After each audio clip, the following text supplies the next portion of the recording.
Selamat pagi, salam sejahtera untuk Anda sekalian, murid-murid Tuhan.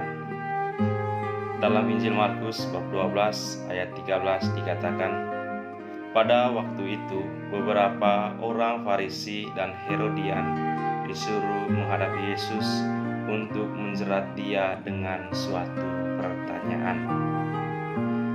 Coba Anda bayangkan, beberapa orang Farisi dan Herodian datang kepada Yesus untuk menjerat Yesus.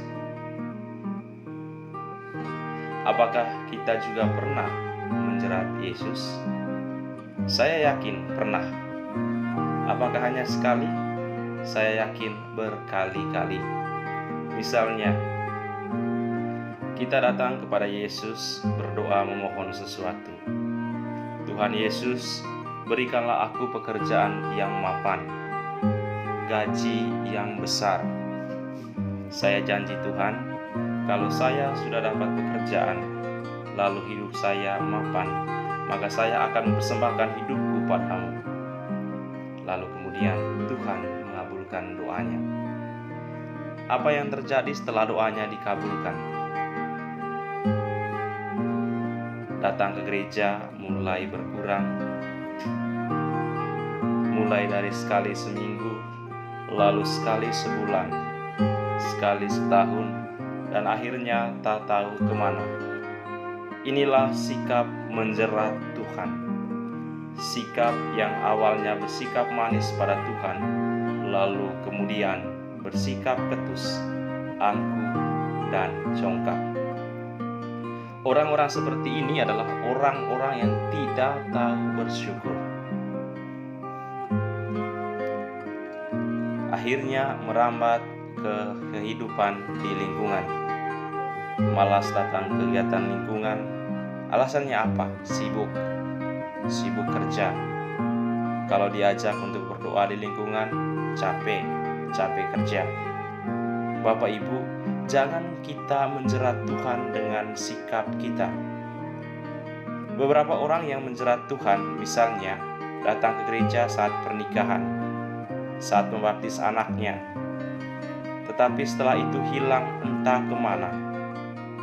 Tahu-taunya datang ke pastor untuk minta minyak suci.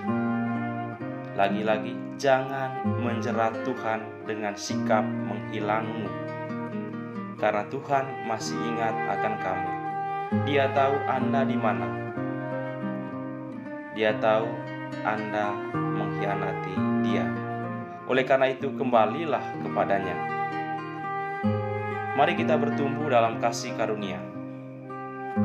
Bertumbuh dalam kasih karunia adalah lawan dari sikap menjerat. Rasul Petrus dalam suratnya yang kedua bab 3 ayat 18 mengajak kita untuk bertumbuh dalam kasih karunia. Santo Petrus mengatakan, tetapi bertumbuhlah dalam kasih karunia dan dalam pengenalan akan Tuhan dan Juru Selamat kita, Yesus Kristus. Baginya kemuliaan sekarang dan selama-lamanya. Bapak, Ibu, saudara-saudari, kasih karunia itu fondasi dan kekuatan hidup. Orang yang dipenuhi kasih karunia akan mengatakan bahwa hidup harus diteruskan bersama Tuhan. Hidup itu anugerahnya. Kalau Anda bekerja dengan semangat kasih karunia, pasti bahagia. Kasih karunia itu dari Tuhan. Kalaupun kita capek, lelah setelah bekerja, datanglah kepada Tuhan, maka akan dipulihkan, akan dikuatkan kembali, dan kita disegarkannya. Ingatlah, semua yang kita miliki berasal dari Dia, termasuk tenaga kita. Maka datanglah kepadanya. Pengenalan akan Tuhan adalah jalan dan cara hidup. Itulah yang ditekankan oleh Santo Petrus dalam bagian kedua, yaitu pengenalan akan Tuhan.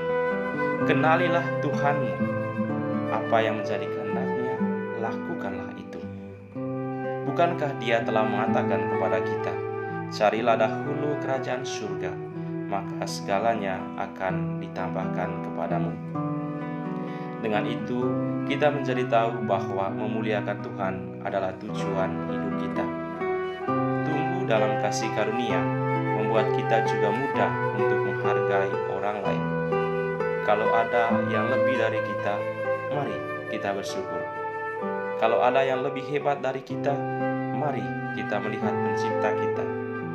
Dengan sikap ini, damai akan meliputi hidup, mulai dari dalam keluarga, dalam masyarakat, dan juga di tengah kehidupan menggereja. Jangan saling menjatuhkan, jangan saling merampas, dan jangan menjerat orang lain. Mari kita saling mengasihi, saling mendoakan, dan bersama-sama memuliakan Tuhan.